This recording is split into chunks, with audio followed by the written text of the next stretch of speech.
Greetings, everybody. What's up? What's up? What's up? Greetings. This is your boy Rashid of the Red Pill Diaries. I'm so happy to join you, and I'm so happy that you decided to join me. I thank each and every one of you for giving me another minute of your hour and another hour of your day because I know that time is valuable. It is the most precious commodity. So I hope in this show, as with other shows and all other shows, that we give you an equal or greater return for your tuning in with us and participating in this stream. Thank you all. And we're going to have to open up in the name of God. We have to always open up in the name of God. So listen, there's a lot of news going on today. I want to talk about a few things. Really, I do want to talk about a few things. So you're going to have to bear with me, okay, as I talk to you all. Um, well, we know that Russia has um, struck massively across Ukraine. Didn't I tell you guys that that was coming? Didn't I tell you guys that that was coming on the premium stream that someone told me that? Didn't I tell you that?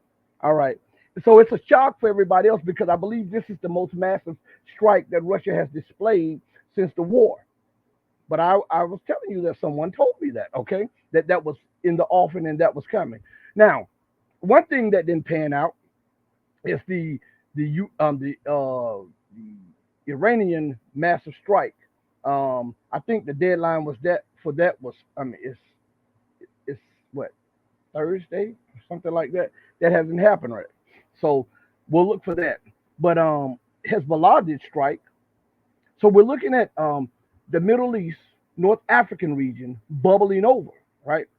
And why are we looking at this since everybody continues to talk about the Eurasian landmass? Everybody keeps talking about that it's the most vital landmass because it's not. And I want to inform you all that Eurasia has a lot of commodities, a lot of resources, but the most resource rich, most strategic area of land on planet Earth is the African continent. And I'm not saying that because I'm black. I'm saying that because it's fact. All right. Um, and that's why the Western world continues to try to subjugate, divide, and sow seeds of chaos across Africa and try to pretend as though those leaders cannot govern the countries and the countries are in turmoil and chaos. It is to give a bad name to people who are desiring independence and also to justify colonialism to say, hey, they can't do this, so we'll go over there and fight terrorism. But if any of you pay close attention, there was not the threat of terrorism before the United States set up AFRICOM, the African Command. Go do a research on this. And before we get into a lot of that, we've got to understand the Ukrainian crisis. We've got to understand the Palestinian crisis, the coming Middle Eastern North African war, or the MENA war that is actually is already underway. We've got to understand Latin America screaming and reaching for itself. We got to understand the rise of China and how it is a global paradigm shift away from the West. We've got to understand all of that because all of that, all of those little nuances connects dots that show you a disgusted, exasperated, desperate, declining power, which is the United States and Great Britain and the Western world. We've got to understand it, okay? So let's go to something real quick. Um, I want to play something for you all. Where is it at? I want to play something for you all. Just give me a second. Um, this is on the spot. We've got to continue. I'm going to play something that I've played before. Okay, it's very important that I play this because as I'm talking to you all, it came to me. Let me show you where the terrorism came from. Okay, because it's best to understand where the terrorism came from so that you can know the incubators of the terrorism, those who give life to, give nourishment to the terrorism. These are the same people who are saying that they're fighting terrorism. There was something on Twitter that I saw that stated that I don't know how true this is, but Vladimir Putin, the president of the Russian Federation, said that 95% of all terrorism comes from the United States and the CIA. Right? I wouldn't put it past them because they are the incubator. Those in the MI6, MI5, whichever one is the foreign unit of the British Crown. These are the greatest um, incubators of terrorism. They use it to keep their world order relevant. They use it to keep their currency relevant. They use it to keep their economies afloat. And they use it to demonize anyone that is outside the mainstream view of the few. I'm going to say that again. They do that to demonize anyone that is outside the mainstream view of the few. Why do I say the few? Because the United States, Canada, uh, Europe, Australia, and New Zealand only comprise about 15 to 20% of the population of the planet Earth. So why do they control so much wealth? It is through the barrel of the gun, through the barrel of the pulpit, the bully pulpit. They control the narrative because they control the media. They control the policies because they control the financial system. They control the financial system because they control the military. Do you understand? So this is very important to understand. So I'm gonna play something, and these are old clips, but I'm gonna bring some new ones on after that, and we're gonna look at a few pictures so that we can give each other a greater understanding of what exactly is going on. Okay, it is very important that you pay close attention, and I do have my monitors up, so you'll see me looking here, here, here, and here. Okay, so and when I'm looking, don't think I'm crazy. All right, I'm looking at the screens. All right, so we're gonna go here first. Okay, so bear with me. We created ISIS. I mean, ISIS is no less than the people up in Islamberg, no less than Gulen, is a CIA creation. John McCain, for heaven's sake, was over there with the ISIS officials. We created them. They came from the Al-Nusra group, the Syrian Liberation Front. These two organizations combined, and they morphed into ISIS. It's our creation. We create them. We still direct them. When ISIS warriors are injured in battle, where are they transported? They're transported, for heaven's sake, to Israel. They're treated by the Israelis in Israeli hospitals and brought back to battle. Well, plenty of the rebels have acknowledged that they've been supported by Israel, and they've thanked Israel for helping them throughout. In fact, arms are oftentimes caught. Israeli arms are caught on en route to the rebel groups. So now we'll go to this next one, okay? Pay close attention. Against the state of Israel, political plots, and others. You tell the story about how you tried to find out what they call the Mossad when they deal with publicly? I thought it was a reasonable question, but the trouble is you can't pick up the phone book. There's no Langley in Israel that you can look up, CIA, or in our case, the Mossad. We thought we should ask, what shall we call it in English? You can translate the Hebrew words, as I said, Mossad's Institute, but when they write a letter to their friends in the CIA or the British intelligence, what do they call themselves? It took a while. It was a matter of asking the Prime Minister's spokesman. The best you could do, because officially the Mossad is under the Prime Minister's office. And I think he sort of wondered why you want to know and all that, so we explained. And he came up with the Israeli Secret Intelligence Service. I mean, if it were to have initials, it would be ISIS. Just simple words like that. Interestingly enough, kind of a British model.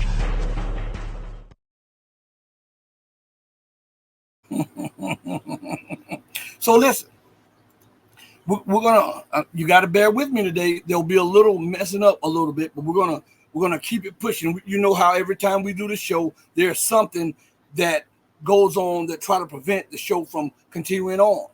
We will push through that and we'll keep on, because this is very important. Because when we look at the situation around the globe, when we look at everything that is transpiring, one must understand, where is the terrorism coming from? I'm going to play that clip one more time, okay? I'm going to play both of those clips one more time, because it's one thing to play them once and you're like, oh. It's another thing to play them again and be like, oh my God. These are actual facts. So I'm not embellishing anything. I'm not adding on anything. I'm giving you the understanding through the clips. The MSM and YouTube has pretty much scrubbed the internet of anything that connects the West to the creation of terrorism. So it's very important that we keep these things, okay? So give me a chance to play. They're only both of them together is less than 2 minutes. So let me play them again, because I got some other stuff that I want to share with you all, so that you can get an understanding exactly of why there's a war in Ukraine, why there's terrorism and women and children are being kidnapped across northern Africa, while there's anger between African nations, the ones that are receiving aid from France, Britain, the United States, Germany, and others, against the ones who are really reaching out for true African independence. Why there is a drug war that's been going on for over 40 years down in Latin America, yet the drugs are way worse than they were when the drug war started. And how there's been little to no progress of stopping the drug war and stopping the drugs, and how the drugs are inherently even more deadly and more powerful today, with the most powerful nation on earth fighting the drug war but can't stop the drugs, okay? See, with these little things, these little nuances, these little sidebars to everything that's going on, the more we put these footnotes out there, the more understanding you get as you look at the news that is being presented to you. So what we want to do is enable you and empower you through information, through knowledge, so that you yourself can see exactly what is going on, so that they can no longer fool you or deceive you on what is actually transpiring. So we're going to play the clips again. Pay close attention. We created ISIS. I mean, ISIS is no less than the people up in Islamberg, no less than Gulen, is a CIA creation. John McCain, for heaven's sake, was over there with the ISIS officials. We created them. They came from the Al-Nusra group, the Syrian Liberation Front. These two organizations combined, and they morphed into ISIS. It's our creation. We create them. We still direct them. When ISIS warriors are injured in battle, where are they transported? They're transported, for heaven's sake, to Israel. They're treated by the Israelis in Israeli hospitals and brought back to battle. Well, plenty of the rebels have acknowledged that they've been supported by Israel, and they've thanked Israel for helping them throughout. In fact, arms are oftentimes caught. Israeli arms are caught on en route to the rebel groups. So he says that John McCain was over there with the ISIS, right? Well, I'm gonna do you one better. All right, we're gonna go to Jimmy Carter's national security advisor, all right, and former President Barack Hussein Obama's mentor. All right, we're going to go to him, and remember that as we're looking at these things, remember today what they call those people, and remember what they called them then. Okay, this is about pipeline politics, and this is about being able to dominate the resource regions of the world. This is about to subjugate the entire planet to dollar dictates, which means that the empire of the West, the US and the UK, can continue to maintain sway and influence over the entire world at all costs. This is what this is about, to subjugate everybody for the benefit of the few. So let's look at Mr. Brzezinski and what he called Osama bin Laden and the so-called Mujahideen, which are the Taliban, okay? Let's go here. US National Security Advisor Brzezinski flew to Pakistan to set about rallying resistance. He wanted to arm the Mujahideen without revealing America's role. On the Afghan border near the Khyber Pass, he urged the soldiers of God to redouble their efforts. We know of their deep belief in God, and we are confident that their struggle will succeed. You know, that land over there is yours. You'll go back to it one day because your fight will prevail and you'll have your homes and your mosques back again because your cause is right and God is on your side.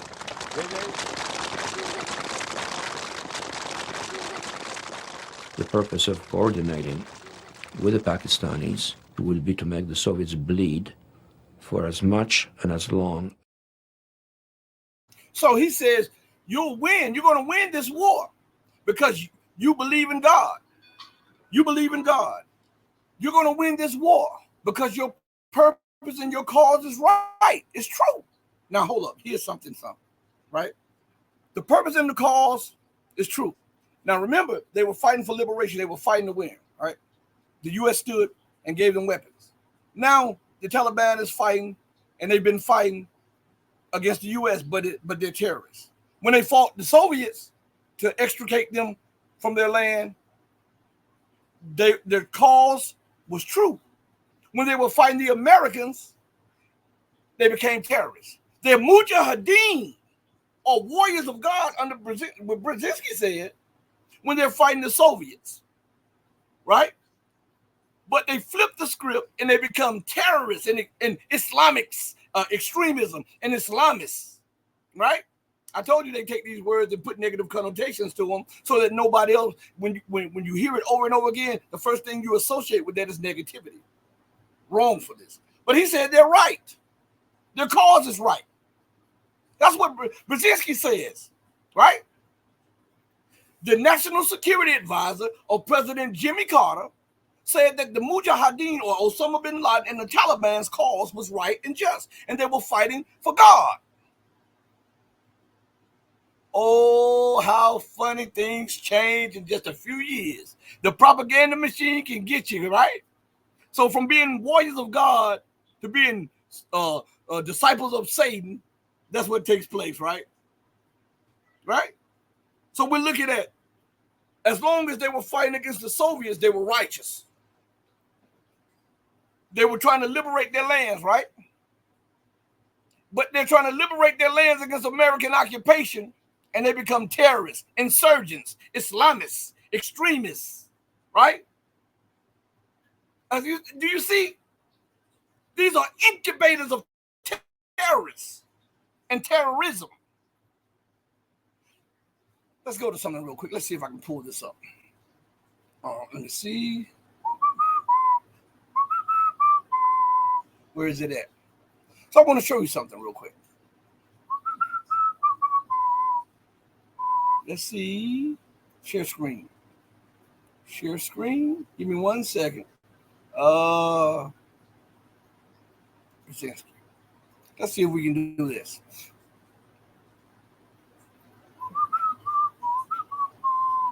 All right. We're going here. So let's add a little bit more. Let's see if we can get this. This is the one I'm looking for. My bad. Everybody, give me a second. This is the one I'm looking for.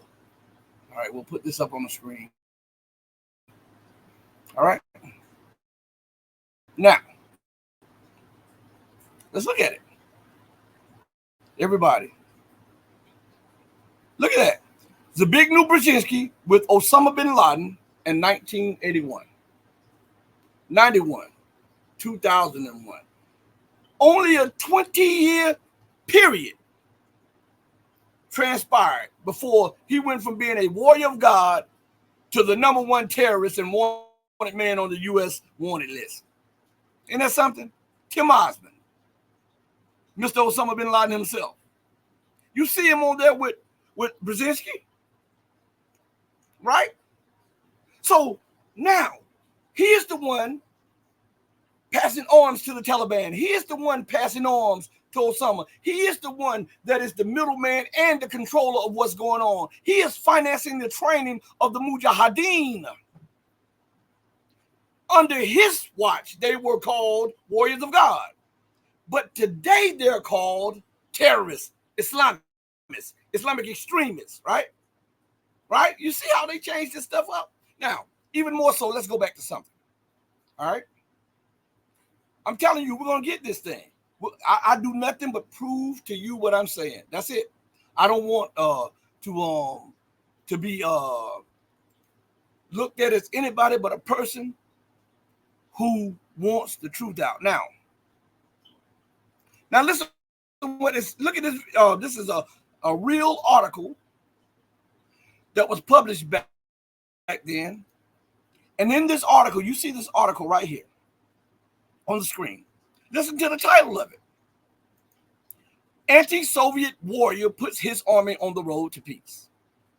Then if he's an anti-Soviet warrior and is the leader of a righteous movement, as Brzezinski says, and his cause is just and true, and he's fighting for the liberation of Afghan land, then why all of a sudden do we have a 180 or something like that when it comes to him doing the exact same thing for U.S. occupation? How is it that they're now terrorists? Even though the world knows that Osama bin Laden was a CIA asset. Huh? You don't get that close to them without being such. See, this, I'm trying to prove something to you all. They're not going to be able to put this small time stuff over on anyone, okay? So look, we're going to go back to that clip, the second clip, okay? And we'll come back right after that, all right? So, against the state of Israel, political plots and others.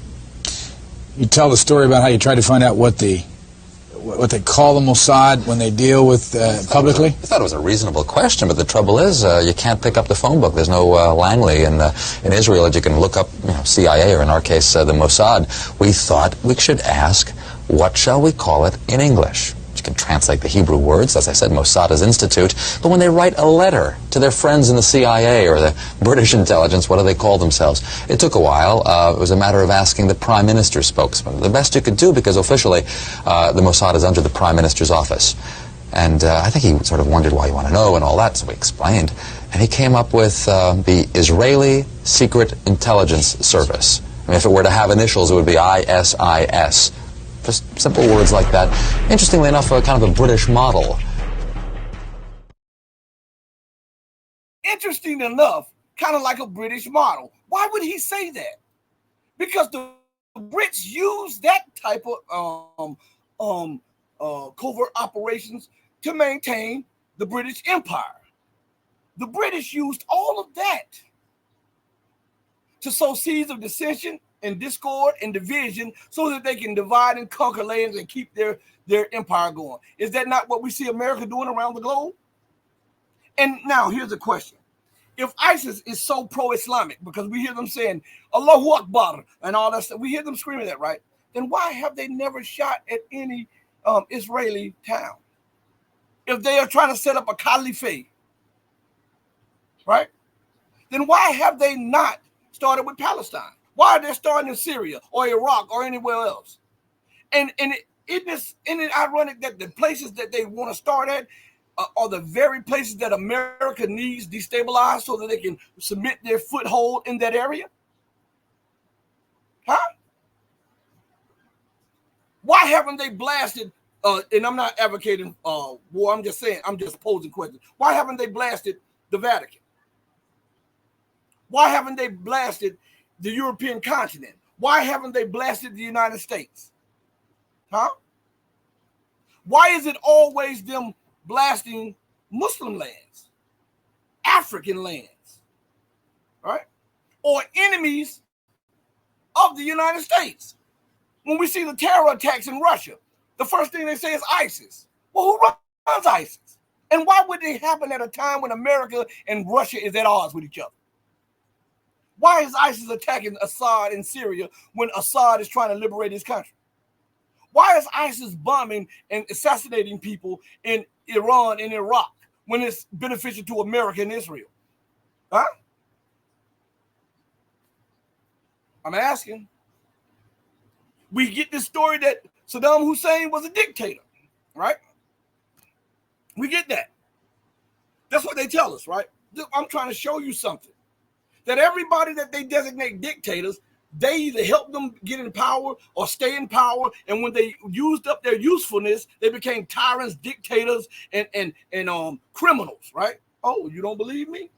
The same man who strongly advocated for the overthrow of Saddam Hussein, the same man who advocated for war on Iraq under the leadership of Saddam Hussein, it's the same man that went to Iraq, received a sword from Saddam Hussein, and called him a man we can work with and a man of peace. You don't believe me? Okay, we'll play the clip. Mr. Donald Rumsfeld, former defense secretary, former assistant defense secretary, Mr. Donald Rumsfeld. Let's look at it.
There you have it. Look at that.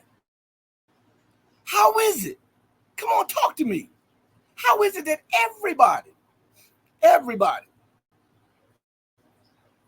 they now claim to be terrorists had their involvement with the very people who are now demonized them? And if you think that's something, check this out. and if you believe that it started right there, I'm going to put a picture up for you, okay? All right? I'm going to put a picture up. We're going to bring it on the screen. All right? We're going to bring this picture on the screen. I want you to pay close attention to this picture. Right here in this big picture right here that you're looking at, all right? That big picture right there, you see my cursor. This man in this black suit right here, you know who that man is? That is, at the time, President Ronald Reagan, all right? Do you know who those men are right here? Those are the leaders and the representatives of the Taliban. And you know where they are? Huh? They are in the White House meeting over a pipeline deal and over the extraction of minerals for the West to take and then refine and then sell. That's what they're in there for. Huh? And when the deal didn't go as smoothly as it could be, the Taliban wanted more money. Reagan didn't want to give it. Reagan wanted more control. You know, they kept on working on this deal, but finally the deal didn't go through. Years later, the Taliban becomes extremists. The Taliban becomes terrorists. They become Islamists, as they would like to say. And there's you go. This is the stuff that they're selling to you all. That nobody. When we look at what's going on in Ukraine, when we look at what's going on in Latin America, when we look at what's going on in Africa, in the Middle East, and what they're trying to push over into Asia, we're looking at a dying, desperate empire attempting to sow seeds of chaos throughout the world. What they call it is a scorched earth policy. If I can't rule, I'm killing everybody. If I can't rule, I will not leave the world in a position where anybody else can rule. Because I see myself as divinely given this position to rule, to dominate, to dictate. That's what this is about. Do you understand what I'm saying? So let's go a little further. All right? If you don't think that the U.S., let me take this down off the screen for me. I told you, when I come with receipts. I'm not just talking. I come with receipts, and I give you a timeline of history so that nobody can say Rashid is embellishing, he's misrepresenting, he's giving his tainted view or blah, blah. No. We go down history's guideline, history's yellow brick road, and we show you facts. That's how we get down. All right? So, again, this is why they have the mentality. Let me play another clip for you all. The clip of Mr. Garden, because this shows you just how the mind of the West is. Okay, this is not just confined to Mr. Joseph Borrell. This is the mind of the leadership of the Western world. That we are right, and because of our might, and in certain positions, we are right because we're white. And they look at it like this, even as they're demonizing and trying to destroy their own white populations. The insanity of these people, I'm telling you, everybody else is beneath them. Black, brown, red, and yellow. And now, because the empire is starting to eat itself in their eyes, white people are a threat to the empire. That's why you see the censoring now. Do you remember? And this is true, so nobody should take offense. Everybody know that I just call an ace and a spade a spade. When black people were telling you that there was censorship and that the system was unjust and unfair, right? And that the political system was not represented. Everybody, this is the part of the show I like to say thank you all for joining me. The show continues to go on, but I wanted to take the time out to say thank you for joining us. And also, if you have a chance, please donate and join all of our other platforms. But here's a little bad news for you. The show on YouTube and Rumble and Odyssey ends in just a few seconds. But the show will continue on Patreon. Please go over there and subscribe to Patreon. You can become a free subscriber. The show will be for the paid and the free subscribers. Go over there and check it out. I really want you to do that. So with that being said, thank each and every one of you for joining me on the most powerful platform. Thank you for helping us out. Thank you for the number count. Please hit the like, the subscribe button, and share the thing. Share by word of mouth. Share on social media. Share.